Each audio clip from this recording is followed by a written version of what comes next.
সম্মানিত ভিউয়ার্স, আসসালামু আলাইকুম। আজকে আমি আপনাদের দেখাবো রায়টা পাথরঘাট। রায়টা পাথরঘাট হলো বাংলাদেশের কুষ্টিয়া জেলা ভেড়ামারা উপজেলায় অবস্থিত একটি জনপ্রিয় স্থানীয় দর্শনীয় স্থান। এটি মূলত ভেড়ামারা বাহাদুরপুর ইউনিয়নে রায়টা গ্রামে অবস্থিত। এটি পদ্মা নদীর তীর ঘেঁষে অবস্থিত।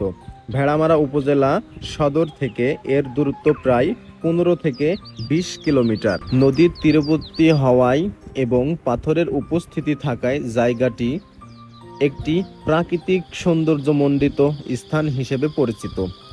বিশেষ করে নদীর শান্ত পরিবেশ এবং পাথরগুলো মিলে এটি স্থানীয়দের কাছে এবং কুষ্টিয়া অঞ্চলের পর্যটকদের কাছে অবসর বিনোদন ও ঘোরার জন্য বেশ জনপ্রিয়। এখানে শুধু পাথর আর পাথর দেখা যায়। রায়টা পাথরঘাটা কুষ্টিয়া ভেড়ামারায় পদ্মা নদীর পাড়ে অবস্থিত একটি মনোরম জায়গা, যা এর পাথরের উপস্থিতির জন্য বিখ্যাত।